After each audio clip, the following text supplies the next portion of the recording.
Welcome back, everybody, to another episode of the Vendetta Sports Media Daily Show. I'm Jerry Walker. Alongside me today is Jarrod Prosser, all the way from Australia. Jarrod, how you doing? Doing well, mate. I am safely ensconced inside. It's cold, it's wet, it's windy outside. And unlike you, I don't have jets flying overhead either. Yeah, a It's little nice and quiet. annoying. Yeah, I know. For some reason, staying at a hotel in Houston right now for an AAU tournament, and for some reason, they had no rooms available that are quiet and I can go into. So, sitting outside, we'll see. Noise might get a little interrupted here and there, but wait, we power through. Hey, It this is the is. dedication of the Vendetta guys. We have no rooms, we find a way. Yep. Where there's a will, there's a way. We And are resilient people. yes, you know who's not resilient? And we'll get into our first topic, King Point. England cricket, not very resilient. Looks like it was going to be a decent day after Mark Wood got 5 wickets against Australia in the Ashes yesterday. Has not been the case today. Pat Cummins just single handedly just mowed through the England batting order. And I know you're happy about that. Oh, mate. I mean, these daily shows go for an hour. You might just wind me up and watch me go for 2 hours just talking about the Ashes. I am so happy with how this is going. And look, I realise that instantly talking about cricket, we've probably lost like 80% of our American audience, but it Uh, is what it is. we, Eventually, the rest of your countrymen will catch on to the hey, to the noble game of cricket, Jerry. fingers Um, crossed the World Cup's next year. So Yes, yeah, you're right, actually. So when we will get to that, but let's go on a little bit of a diatribe about how Australia is kicking England's ass right now. Um, yeah. and look, we'll bury the lead a bit. We will talk about the whole Bairstow stumping, but let's just talk about the Headingley test at the moment, the one that's we're at lunch on day 2 at the moment. As you mentioned, England had what looked like a really good day yesterday, where if it wasn't for a devastating counter attack from Mitch Marsh, playing his first Test match in 4 years, 118 in even time, it was like a one day innings. Magnificent. But if it wasn't for him, Australia would have been screwed. Mark Wood, Chris Wokes. Look, the pitch is livelier, but admittedly, especially Wood and Wokes to a lesser degree, have been what England needed. Just some aggression, some firebrand fast bowling, because bowling at 70 mile an hour, whether it's swinging or not, Australia was handling that really, really easily. Wood comes in, he bowls 90 miles an hour, and it just scares the bejesus out of batsmen. It screws with your footwork. You don't have the time to react properly. Yeah, it's just been brutal to watch. I mean, this pitch is quick. It is Leeds. I've enjoyed listening to some of the BBC radio commentary because I haven't been able to find anywhere to watch it in the US. Who would have Mm. thought that? Shocker. But hearing the crowd goes, it sounds like it's a good time. I'm sure there is a way. I just haven't stumbled across anything yet. But Well, the big thing at the moment with the Headingley test, and I've said this for years, that Australia, like in the last 2 or 4 years ago, Australia quite famously lost in nail biter when Ben Stokes and Jack Leach got England over the line. But traditionally, Australia do well at Headingley, and I think it's because that ground, like fair enough, it's a tiny little ground, unlike all the Australian ones, which are cavernous, but the conditions are actually very Australian. The pitch is hard, the outfield's fast, it's bouncy. It's not a pitch that moves side to side, it moves up and down, which is very Australian. And I reckon that's why Australian teams tend to do pretty well at Headingley. And we've seen that today. As much as Australia didn't really get a lot of, Marsh aside, get a lot of joy batting yesterday, England lost 3 wickets in about 45 minutes, maybe an hour of batting yesterday evening. And as you mentioned, first session today, 2 hours of play, another 4 wickets fall. And Captain Fantastic, Pat Cummins, copping all the shit in the media for the spirit of cricket argument, which we will cover in a moment. I'll be interested to hear your thoughts on that, Jerry. But yeah, he's been unplayable today. Could bowl a piano and they couldn't play that.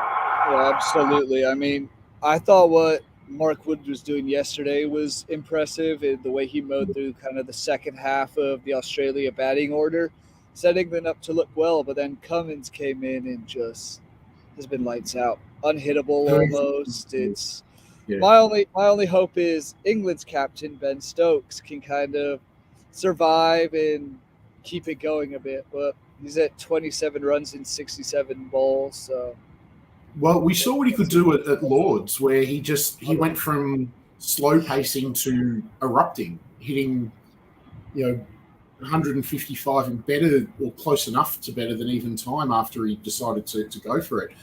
But I really like Mark Wood, just on an aside. I think he's a very, very good bowler. It's a shame he can't get a run of tests. He's always injured. But yeah, look, Stokes is your hope, but at the same time, you're into your last few bats, and they're not great, especially with Robinson, who can bat a little bit, nursing a back injury. I think Australia, despite a relatively modest total, is going to take a good lead into the second innings. But can we talk about the controversial Johnny Bairstow dismissal at Lords, if you will? yeah, I mean, I'll let you talk about because, like I said, I haven't seen much of the highlights. I've kind of just listened to it as and when. Yeah. Okay. So setting the scene, Johnny Bairstow ducks a bouncer, falls into wicketkeeper Alex Carey's gloves, who almost immediately rolls the ball or throws the ball at the stumps out of his gloves, because Bairstow does have a habit of leaving his crease before the umpires call dead ball. Ball hits the stumps. Bairstow's like nonchalantly walking down the pitch, oblivious to the fact that he's just been stumped. And since then, it's been interesting. All of the ex-England cricketers in the media have come out and said, no, it's on Bairstow. He shouldn't have left his crease. But the crowd, some of the people in the team, including Ben Stokes, and doyen of Spirit of Cricket, Stuart Broad, which I'll cover in a minute, the crowd, even in the long room at Lords, which is the most, for people who don't know the game, playing at Lords, which is the traditional home of cricket, it's the home of the original cricket club who created the rules of cricket. They've got a very unusual setup where there's an old 1870s grandstand in amongst all these modern grandstands, and that's where the players are situated.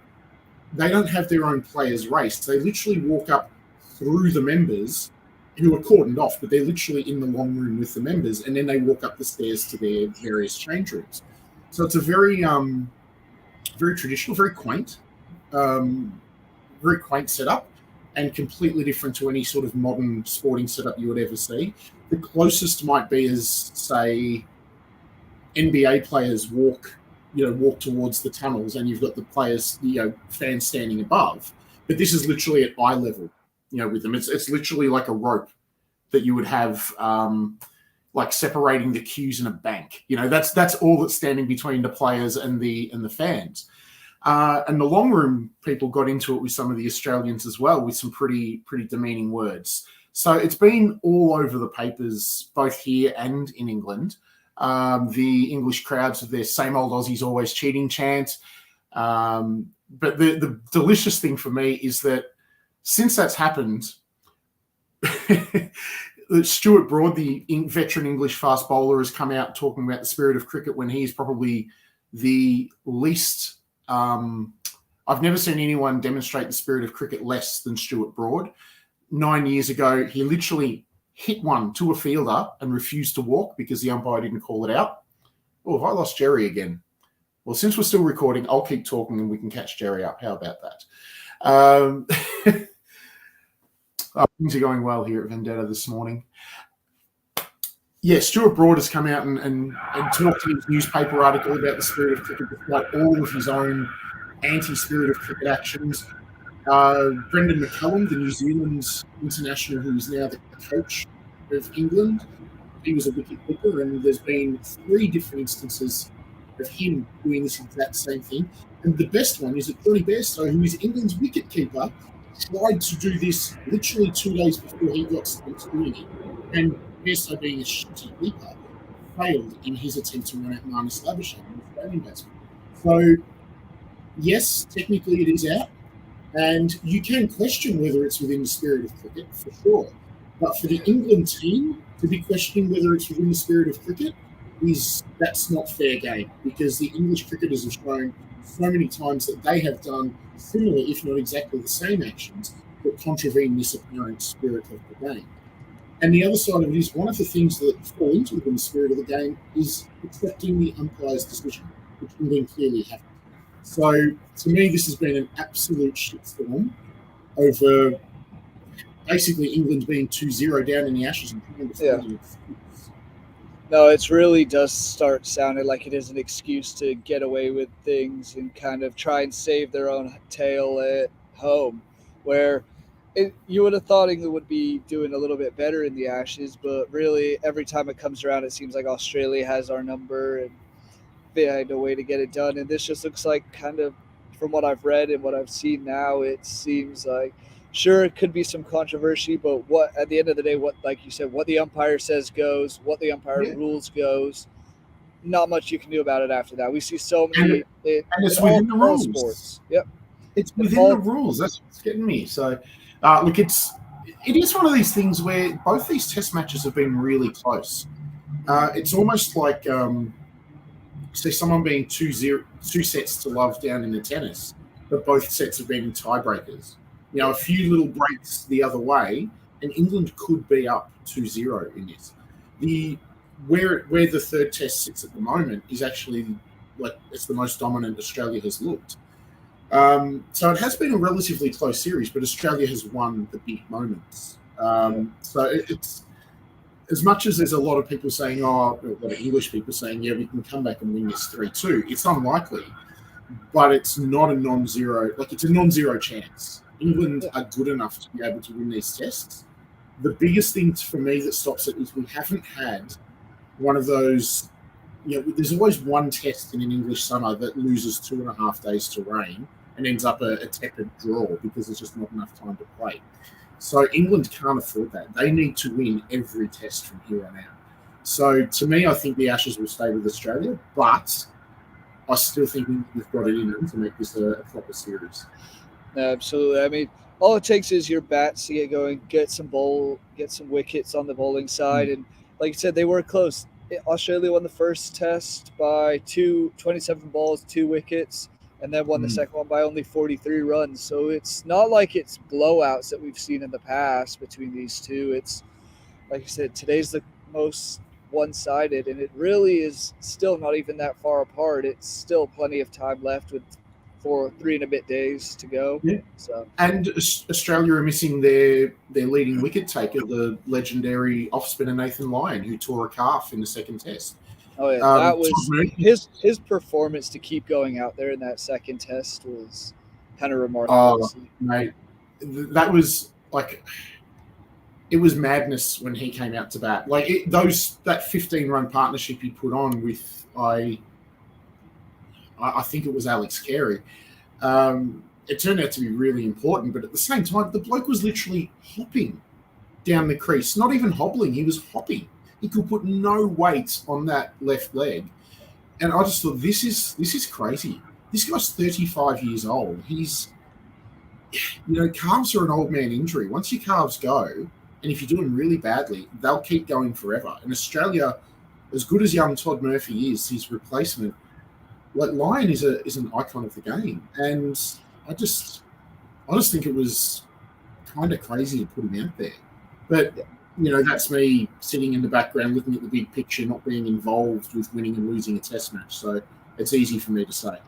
Yeah, I guess you have to do what you have to do to get the win at the end of the day. And to Australia's point, I guess playing Lyon was necessary to do so, even if he did just hop across to get there and back. But yeah, and those runs were important. As you said, 43-run game. That 15-run partnership. If England can see that finish line closer, do they knuckle down a little more? Do they protect their wicket a little bit harder? It's an impossible question to answer, but maybe just that little bit of extra distance between the sides maybe it made a difference. I don't know. But ultimately, Australia won the test, so their madness was justified, if that makes sense. Yeah, absolutely, definitely does. So found a way to win, and now put England in a 2-0 hole. I don't see him coming out of it. You said you don't see him coming out of it. No, no. So, Honestly, the way this test is going as well. I mean, a test match can turn on a dime, but Australia are in a very, very good position to take an unassailable 3-0 lead.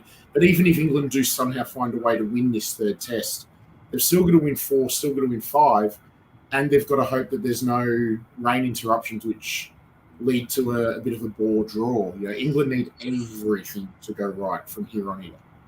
Yep, and it probably won't. I know I was texting with my dad after seeing England get Australia all out. It's like, oh, there's still 2 hours left. We'll lose 3 wickets probably, and you should have put money on it, Jerry. That's exactly what happens. Yeah, we were saying 2 or 3 wickets, and sure enough, the bats come out and just terrible. Not optimistic for the rest of this test or really any of the Ashes. Just getting one test would kind of be nice. Not getting swept, because I don't think there's any way in hell England wins this now. But I do want to move on to another cricketing tournament that's happening later this year, the 2023 ODI. I don't want to move on, but I think we have to. I think we do, unfortunately for you, but hey. Moving on to the ODI, we had qualifying at the moment. It's kind of just wrapping up. And big news there, the West Indies did not qualify for the one-day ODI World Cup in India this year. Instead, Sri Lanka and the Netherlands move on to the final group. Yeah, for those who may have missed it, Jerry and I did, we covered the T20 World Cup, which was in Australia late last year. And we were both quite disappointed with the West Indian performance, and equally, we were really impressed by the Dutch. There was some not all of them are Holland born and bred players. There's a lot of particularly a lot of South Africans of Boer heritage who go back and play for the motherland. But we were really impressed by their side in a T20 format. So it's good to see them carry it over into 50 over as well. But the big story, because that is an emerging nation in cricket, but almost like where Ireland was maybe 15 years ago. But the big story is the West Indies. And this is a side that, look, it's been a long time since this, but for about 20 years, from the late 60s through to the late 90s, late 80s, early 90s, the West Indian cricket side not only ruled cricket, but just dominated it. They were fearsome. You could name probably 30 players from that era of 20 years who are all in the top 3 or 4% of cricketers to ever play the game. Sobers, Sir Vivian Richards, Malcolm Marshall, Curtly Ambrose, Brian Lara, Gordon Greenwich, Desi Haynes. You could go on and on and on and on. It's just an incredible era. Sir Frank Worrell, it's an incredible era of cricket. But now, the best cricketers they produce are bang average, and the worst ones are, they're barely international standard. Yeah, the West Indies have just completely disappeared from what they used to be. And I mean, I remember when I was kind of growing up and getting into cricket a little bit, there was all the bats. They used to be more of a bowling. Now there was more of the batting side of things. And I remember watching them knock the ball around and just dominate in T20 especially. And was really disappointed with how they played in the World Cup last year. It's going to be interesting to see. Obviously missing out on the ODI World Cup this year. They co-host with the U.S. the T20 World Cup in 2024. So maybe they'll try and put a team back together and get something going at home. I just don't see it really happening all that much. I got to admit, I don't know the answer to this question, Jerry. You might.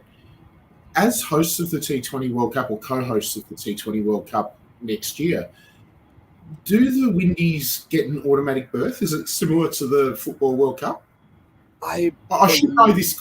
I should know the answer, but I'll admit I don't.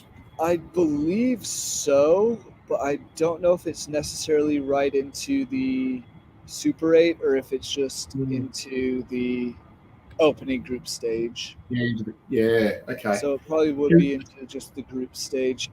Because I mean, it looks like it's expanded to 20 teams as well. Yes, it has. Yeah. So Yeah. I think It it might does be the look only like way to get it's in, to be honest. yeah, it does look like it's automatic berth for both the U.S. and West Indies, which U.S. will probably go 0 for 5 or 0 for 4 and be done. I wouldn't be surprised about that, but definitely Well, going to yeah, try and but get to some of the those. US is a yeah.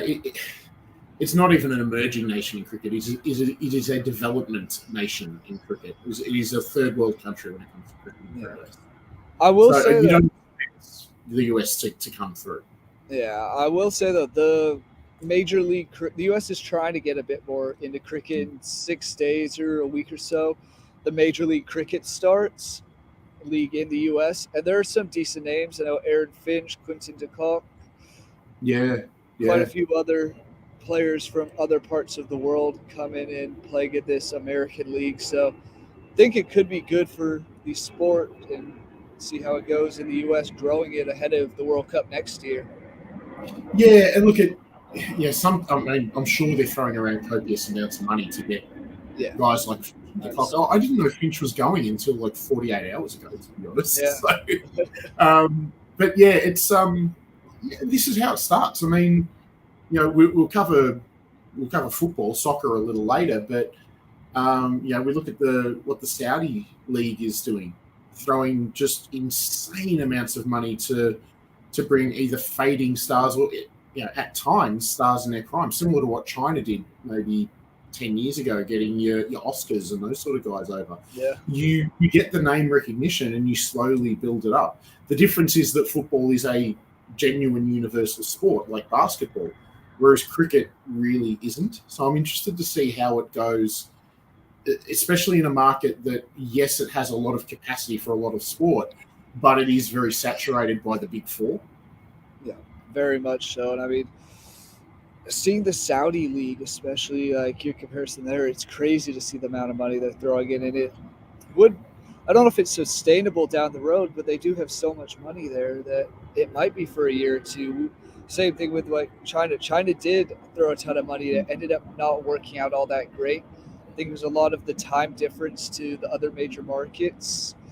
Saudi Well, Arabia has a you've little bit kind of more. answered your own question, though, Yeah, Jerry. You have answered your own question saying, I don't know if it's sustainable, but they've got all this money. It's the petro money. Like China doesn't have petro money. That's It true. doesn't have the petro dollars. As long as you and me and every other Joe Blow on the street is driving a car, then the Saudi league is going to have a shit ton of money. So it is sustainable simply because they can afford to pay. And if you get a professional that sits there and goes, look, I'm a really good professional, but I'm not here, then I can earn money for this while doing that much work, you know?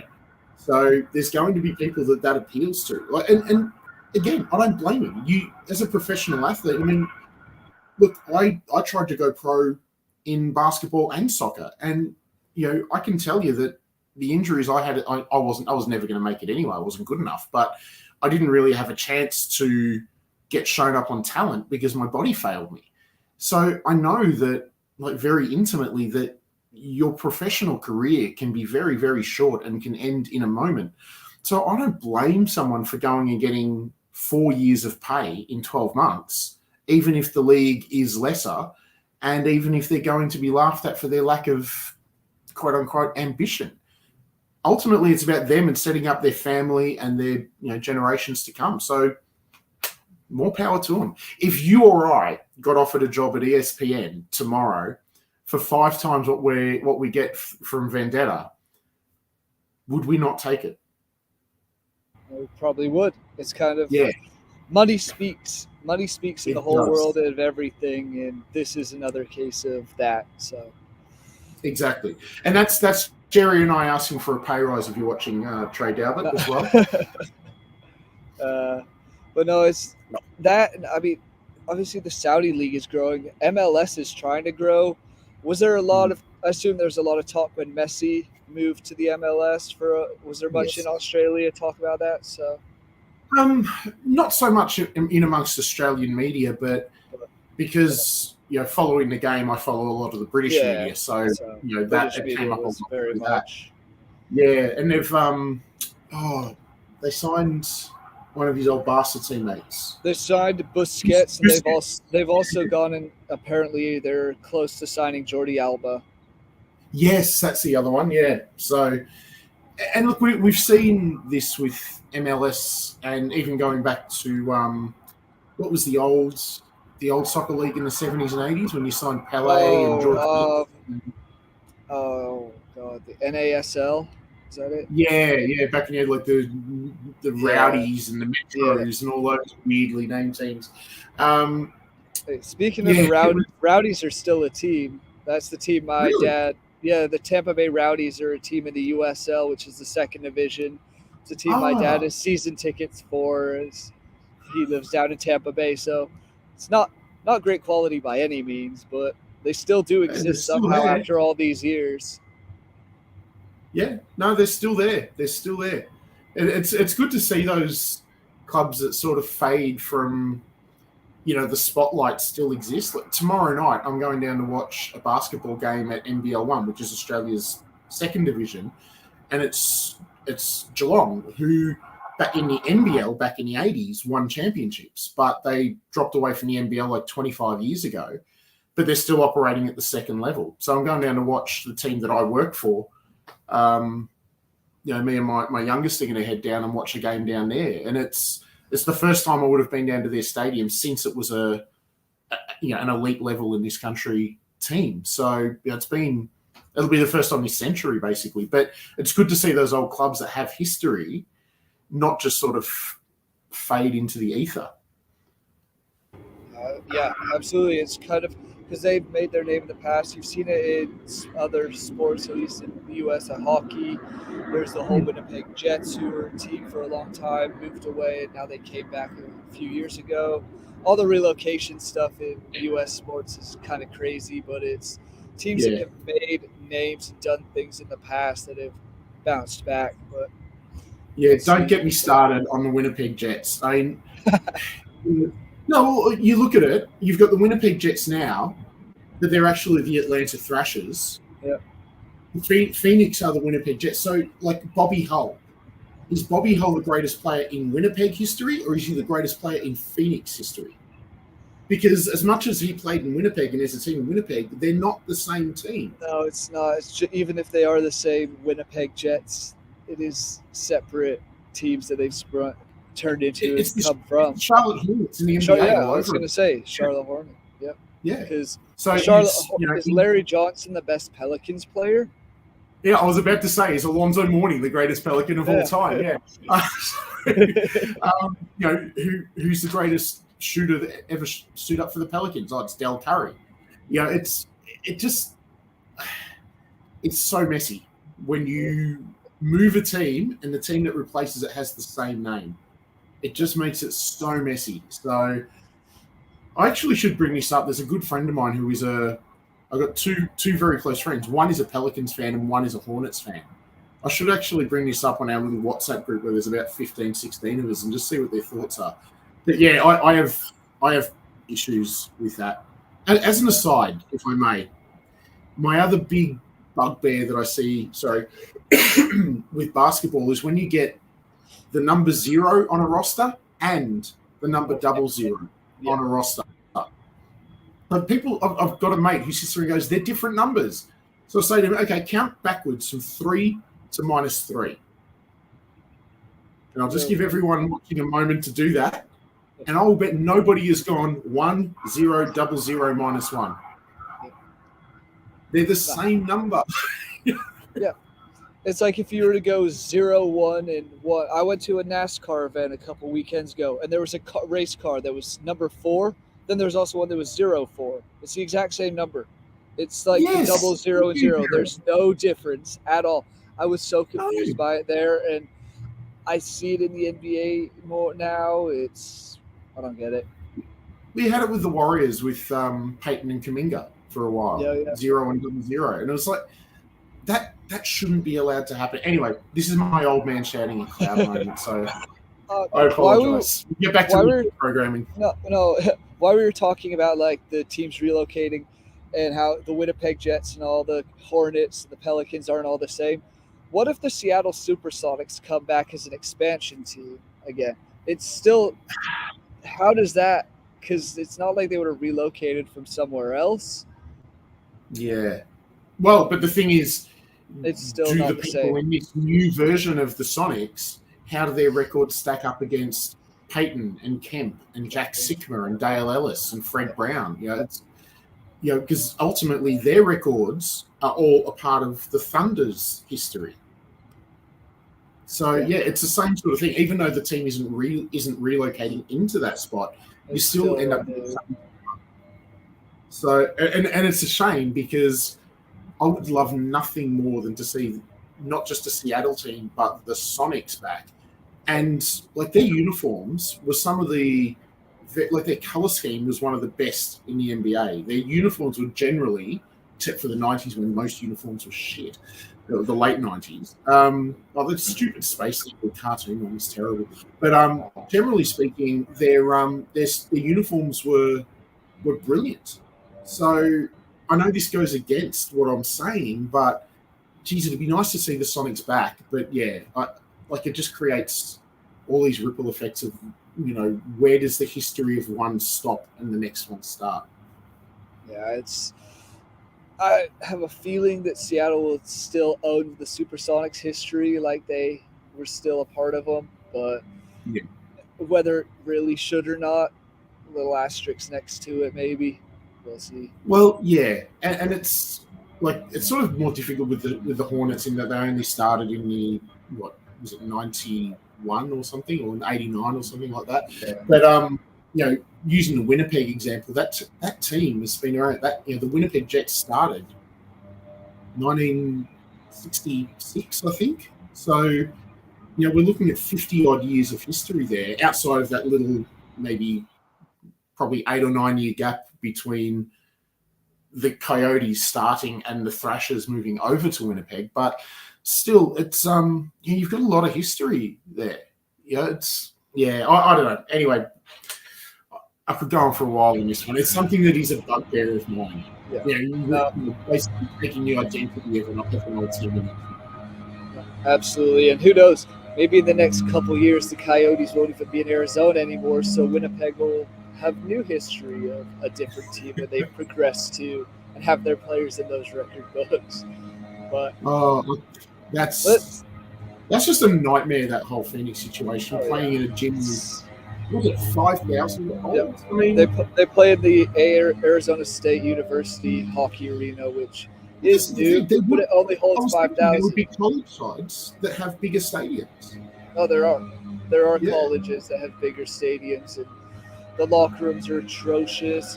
That's why ASU, because that's where I went to uni was ASU, and it's the arena now. Apparently, the opposing locker room is so bad that teams have a hard time adjusting, and that was the same at the other arena before. There was like a 300 seater. It's so gross that these teams who are competitive teams go from their really nice arenas and all the ones they're playing at to these dumps in Phoenix. They can't adjust, and ASU has a much, much, much better home record than they do on the road for that reason. It's almost like the original Boston Garden, how they had the crappy visitors' locker room with the cold showers and all that. Mate, look, maybe the Coyotes are playing 4D chess, creating this awesome home ice advantage without having to get 25,000 people into a stadium to scream. I don't even know if they were selling out the ASU arena. I think they were having to give away student tickets or tickets to students on campus. Because when I was there, they were still at the Glendale arena for the Coyotes, and it was so bad. Games were 20% full, even when they were it was honestly pathetic. So it was no surprise that they were moving. It's just kind of a dumpster fire of a franchise that needs some significant changes somewhere. And look, they've never, as much as they've had some good teams in the past, they've never seemed to have been a side that's caught the imagination. There's been plenty of teams in non-hockey markets that have captured the imagination. You look at Look at Vegas this year. yeah, exactly. Vegas this year, but you look at Dallas in the past. You look at Nashville's always done pretty. You mentioned your dad's in Tampa. Look at what happens with the Tampa. Lightning. Even the Packers heading down to Miami. When the Whalers, I'm old enough to remember, I was a teenager when the Whalers moved, and Hartford being such a traditional hockey market, there were so many talking heads and writers that were up in arms over this, wonderful old traditional hockey club moving to Carolina of all places. That's an NASCAR country, it's basketball country. No one cares about hockey, but the Hurricanes have captured something there. The Coyotes have never seemed to be able to catch that zeitgeist influence. No, not at all. And I don't know if because it's too much else going on. Obviously, they have the MLB spring trading on the second half of the hockey season. So everyone's attention kind of turns towards that a bit. And it's just not a hockey town. It never has been, and it never will be, sadly. I loved going to the ASU games because you were in this tiny arena and you're right on the glass with 150 students and 200 other fans around. But the Coyotes games are just not fun. They were cheap. I will say that. They were dirt cheap to get to, but it wasn't anything special. And I mean, also one last point I want to make on the old Coyotes arena is it was out in the middle of nowhere. It was a 30-40 minute drive from downtown Phoenix because there was always traffic going out there. No public transportation. Like you get public transportation at the Suns Stadium, the Diamondbacks Stadium. It was out right next to the football field, and it was just too much of a hassle to get there. Yeah, you've got to at least, especially when you're transporting for want of a better way to put it, a non-native sport. You need to provide as much help as you can. Clearly. This one's going to hurt me, but I want to make a quick side note. England have lost another wicket. 167 for 8 now. Poor Mark Wood. But geez, cricket's a good sport. Yeah. Hey. Win some, you lose some. And we won the World Cup last year, so I'll take that. Yeah, true. Not fair play. Yeah. But I do want to talk some. You are one of our big NBA guys. Is there let's talk some free agency. Have there been many big moves you've liked so far this offseason? Yeah, I'm in the process of doing a piece about the some of the good and bad contracts that I've seen, and look, this kind of pains me to say it because I am one of the biggest anti-Lakers people out there. I am just very anyone but the Lakers type of guy. But I've really, really liked their off-season. I thought that I'm really surprised. Like they got Reeves at a good price, probably a little cheaper than I thought he would. But I'm really surprised that Houston or San Antonio, someone didn't just throw an offer sheet out there, knowing that the Lakers had no choice to match it, and just handicap them. Even if you overpay for Austin Reeves, you're still getting a really good player in as the salary cap goes up. So even if you don't want him, it's still going to work out pretty well for you. But it could, just shake what the Lakers can do a little bit. So I'm surprised nobody went for that. But no, Reeves, man, I got to admit, I was a skeptic, but he's shown me enough. I think he's really good. I love the who they get from Miami, Gabe Vincent. I loved the Gabe Vincent. Yeah, I mean, as a Nuggets fan, I hate watching the Lakers get good players, but seeing Reeves return, I was kind of hopeful he would go elsewhere because I counted him out a little bit like I did Alex Caruso when he first started. I was thinking, maybe it's just the Lakers hype and all the media bias behind him, but both of them are actually hoopers. Yeah. So, mad props to them. And Gabe Vincent is going to be a great addition. Gives him another good guard and actually someone who can help take the load off LeBron and AD when needed. Well, he's the perfect player to play around them in that he can defend reasonably well. He's not a stopper by any means, but he's a shooter. He will just open up the floor for those guys. the other deal I like, and I know people are saying it's overpriced. Both of these deals are overpriced, but I've really liked Houston's offseason. They've accumulated their talent, their core talent, and now it's time to get some people who can guide them. My football team over here, Melbourne, we had a fantastic run without winning a premiership from the mid-90s through to about 2006, 2007. And then all of our players just aged out altogether. We decided to just bottom out. We even got rid of our skipper, who was only 30 at the time, and just went completely young. Gave the captaincy to 20-year-olds, just played a bunch of kids, and it set us on to possibly the worst period in the 170-year history of the club. You know, we had like a 6 or 7 year period where we were the laughing stock of the competition. We've built it up again since then. We won a premiership a couple of years back, but breaking a 50-odd year curse. But I just looked at Houston and I was worried they were going that way, where they were going to ruin all these young talents by giving them carte blanche, but not giving them any control, any direction. I thought the Ime Udoka signing as head coach was that could be a masterstroke. Put aside the whole, extracurricular affairs things. And by the way, the man's an idiot. Neil Long is gorgeous. But he is the perfect coach for that side. A, he's tactically astute, but B, he's a hard-ass disciplinarian who does not stand for shit. Like, you get yourself out of line, he will yank you out of the game and he will chew you out. There are going to be some young rockets that don't like him, but he will be the best possible thing for them.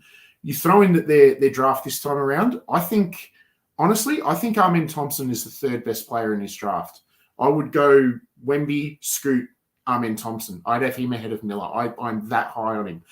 And you throw in Whitmore, and people are talking about Cam Whitmore's knees, his medicals, but all the reports I'm hearing and all the whispers that I've heard is that the medicals were like, they weren't bad, but they weren't great.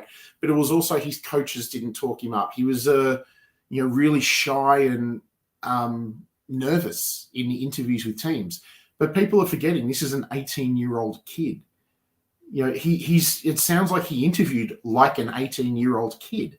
So it's almost like it's not just the medicals. It's a little bit of this, a little bit of this, a little bit of this, a little bit of this, sort of coalesced to have him drop. But ultimately, he is a top 5, top 6 at worst talent in this draft. So to get the guy that they wanted at 4 and the other guy they were considering at 4 at pick 20, like they've smashed it out of the park, the Rockets, this offseason. And then you throw in their free agent signings. Fred VanVleet is perfect, absolutely perfect for them. He's a table setter. He's disciplinarian. He's a culture setter. He doesn't need to. He's not great attacking the paint, but he doesn't have to be. He's got all these brilliant athletes who can attack the paint for him. And as much as Dylan Brooks is an overpay, there is no doubt that he's an overpay.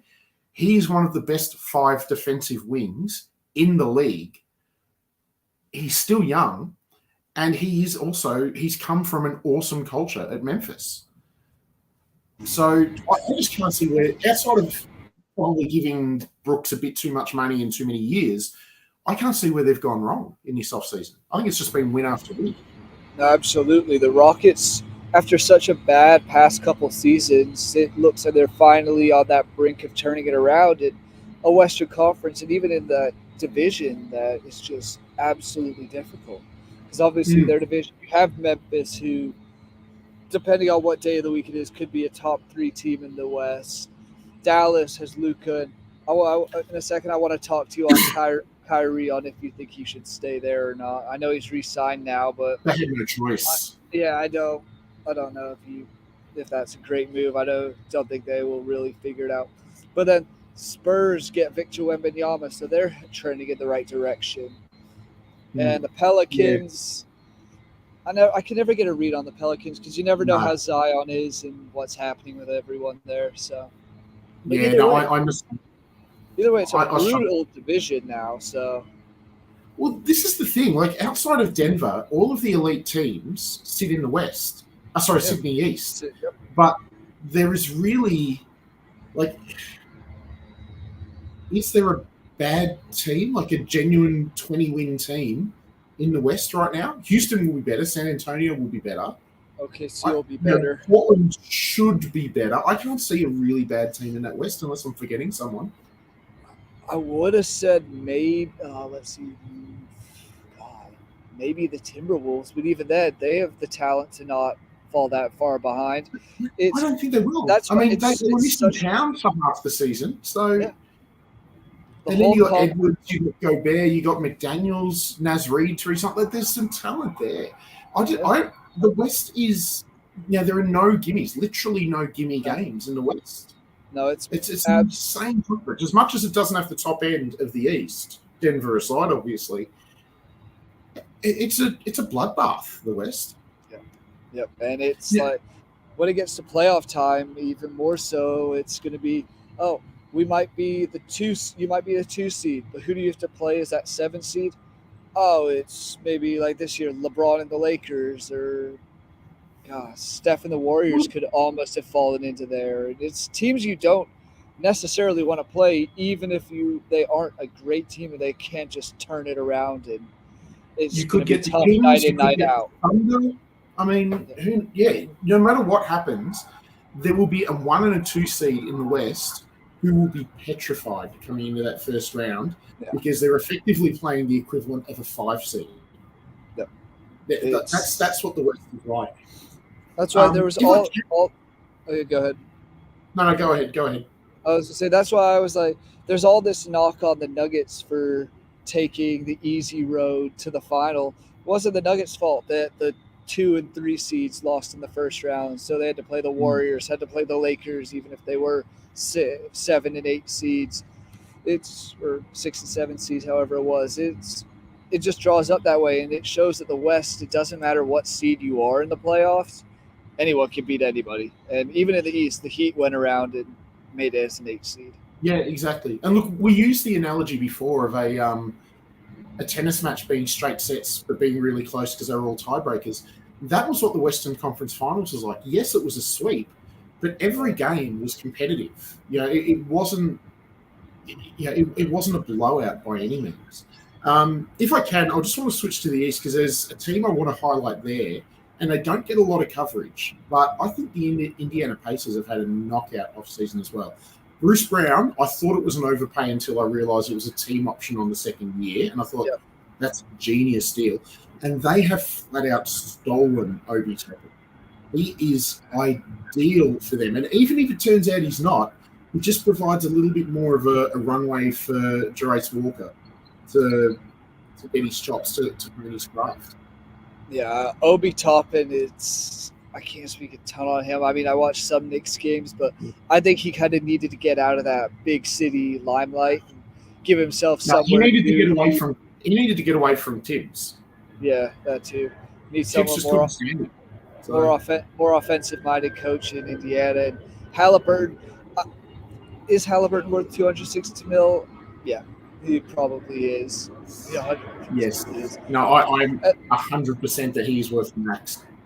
And then Bruce Brown, I wanted the Nuggets to keep him so badly, but the Nuggets team option was like $6 or $8 million, so it was never going to happen. Nuggets don't have the salary cap.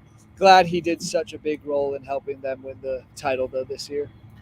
Look, I have no doubt that Brown would have wanted to come back, but ultimately he's 27, 28? He didn't get into the league until he was 24. He's been on minimums, up until last year he was on a minimum, and even then he was only on an exception. But in these next 2 years, assuming his team option is picked up, in these next 2 years, he's earning quadruple what he's earned in his NBA career to this point. That he's basically looked after his family for generations and taken his contract. And as much as he would have, I'm sure, absolutely sure in his heart of hearts, he would have preferred to stay in Denver, and certainly Denver's the best basketball situation for his skill set. But ultimately, he's not doing this for fun. It is a profession. This is his job. He needs to get the best deal he can. Yeah, absolutely. And staying on the East, there's one kind of deal that went down in the last day or two that I want to just get your thoughts on. Mm. The Grant Williams trade, going from Boston after kind of sign and trade deal to Dallas. Do you like that move for Dallas, Boston, and I think San Antonio was involved as well? Yeah, San Antonio sort of wormed their way in to get some picks from somewhere. I don't even know how they're managing to get them. Yeah. I know that our Grand Poobah Trey, who is a mad Celtics fan, he did his nana over this one. He lost it. But I think it is a good trade for Dallas. And, they're over a barrel with Kyrie, certainly. And they haven't given him as much as they could have, but they've probably given him too much. But every other move they've done since then, I've been really high on. I've loved that trade on draft day. I love their picks. I think Grant Williams is perfect for them because Josh Green, I'm massive on Josh Green. He's going to be very, very good. But right now, he's wildly, wildly inconsistent. So you can't have him and Reggie Bullock, two guys who can be awesome one day and invisible the next. It's just too difficult to run a rotation like that for Jason Kidd. Grant Williams, he hasn't had a role this size before, but one thing he is consistent. You know what you are getting from him. And he might struggle in this oversized role, but even if he does, you can still give more minutes to the likes of Green. I love Jaden Hardy for them. I think he was a brilliant pick. Admittedly, that was last offseason.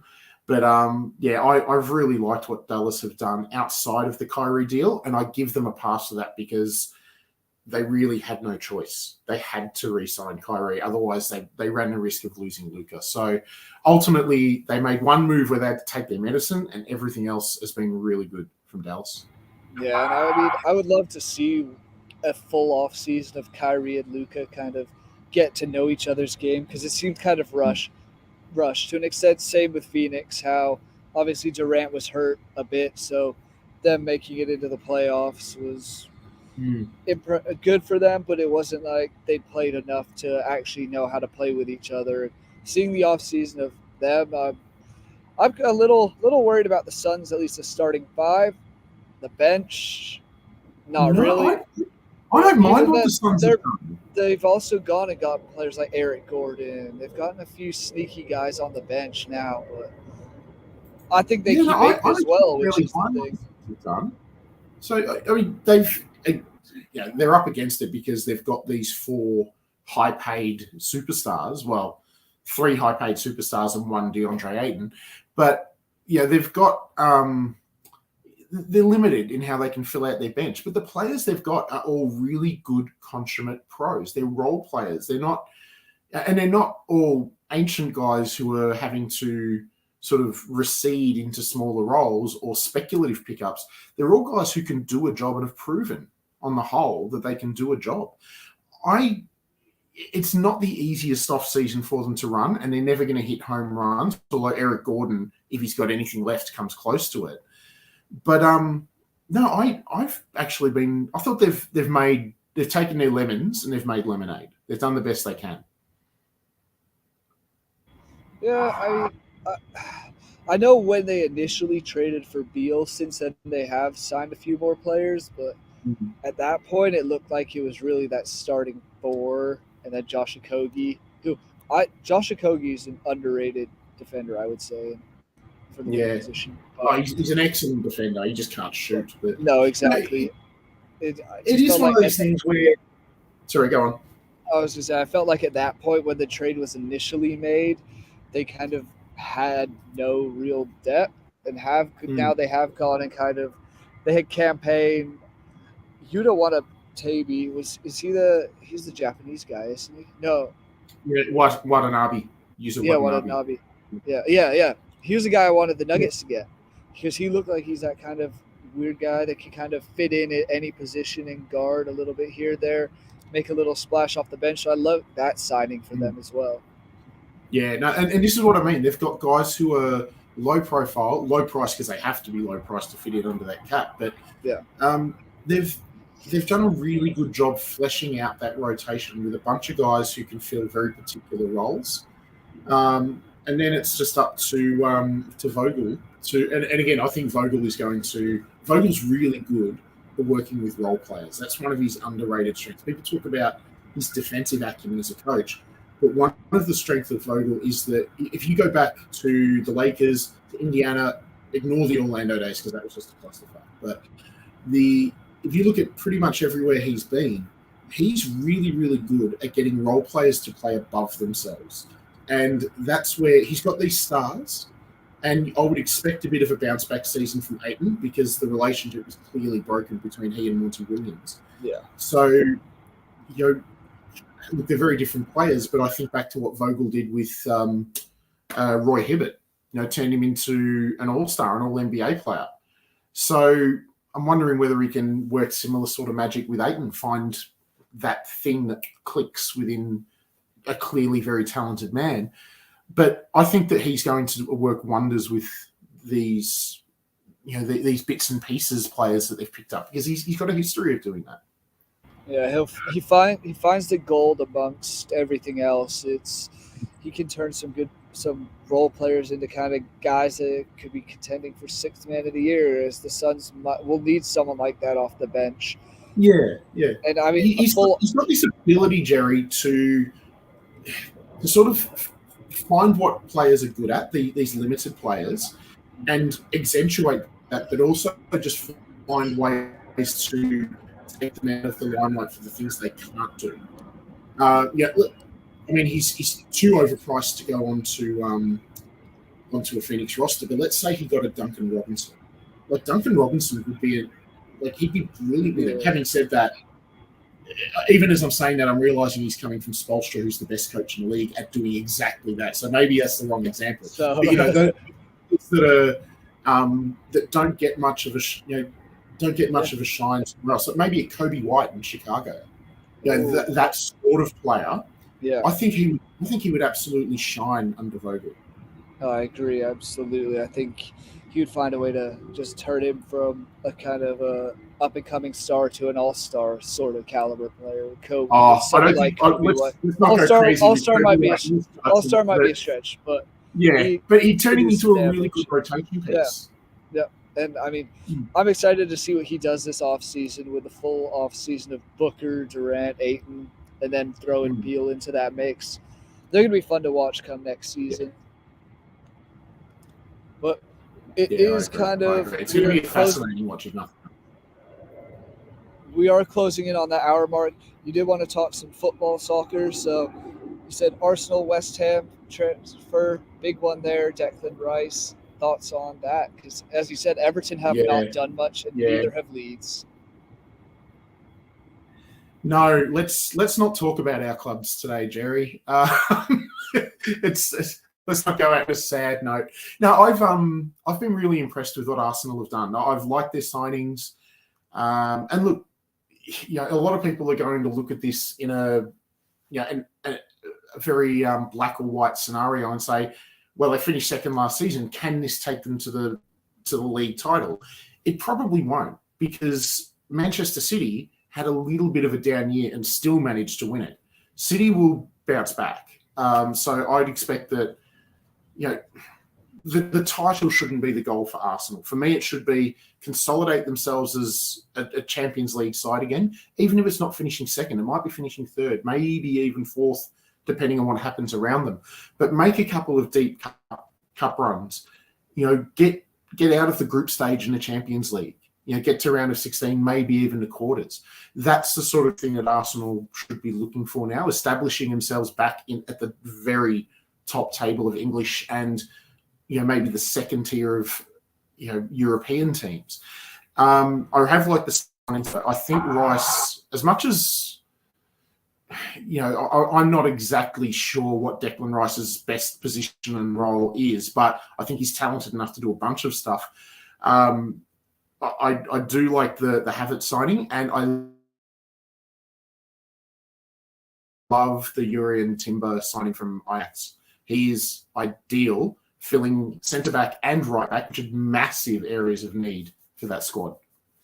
Yeah, Arsenal have done a great job this summer so far through it's only been a week of the transfer window. Seems like it's been a lot longer already, but they've done what they've needed to do in that midfield trio now. If it is Havertz, Rice, and Odegaard. Have some other guys as well they can kind of throw in there as it need be.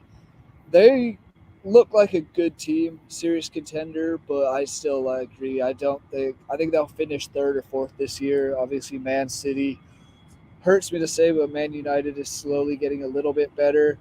And I wouldn't be surprised if Newcastle makes a jump Yeah. here eventually, because kind of like how the Saudi Pro Yeah, League is I growing, the think Saudi-owned Newcastle team is growing. Yeah, Newcastle will be one of those Champions League finishes at the end of the season, without a doubt. They're well run, they're well coached, and they've got the money. So there's really not a lot that can go wrong there. I mean, we've seen it happen before, but on paper, all things being equal, you wouldn't expect a lot can go wrong. But no, like for me, Arsenal have, the aim for Arsenal is not make this an outlier season and fall back. The goal for this off season should be set ourselves up to make this the norm rather than the exception, which it has been since they moved into the Emirates 20 years ago now, I'd say. It might be 15 years ago. I'm not 100% sure. I'm sure Arsenal fans will tell me, but yeah, this is the best I've seen Arsenal look in a couple of generations. So the goal now is to show that this is what Arsenal is, and that last season wasn't a fluke.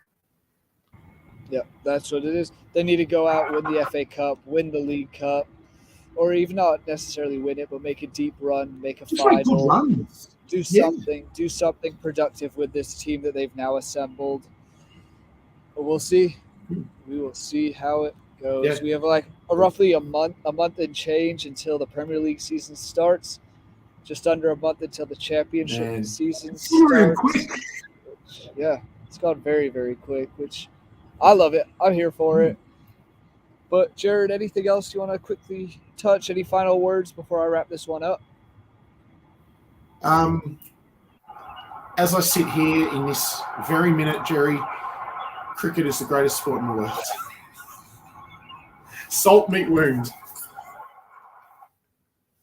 Have we lost our final wicket yet? I thought you'd muted then so you could swear under your breath at me. No. I muted because I thought a plane was going over and I heard an echo. But no, I have. Sorry, Jerry. One more thing I want to mention. One more thing I should mention. In about a week's time, the Women's World Cup, which is out here in Australia. Yep, that starts, I think, July 20th. So everyone get amongst that. It's going to be a spectacular tournament. That is going to be a brilliant tournament. Yeah, I've heard good things about the Australian side. Obviously, they have Sam Kerr.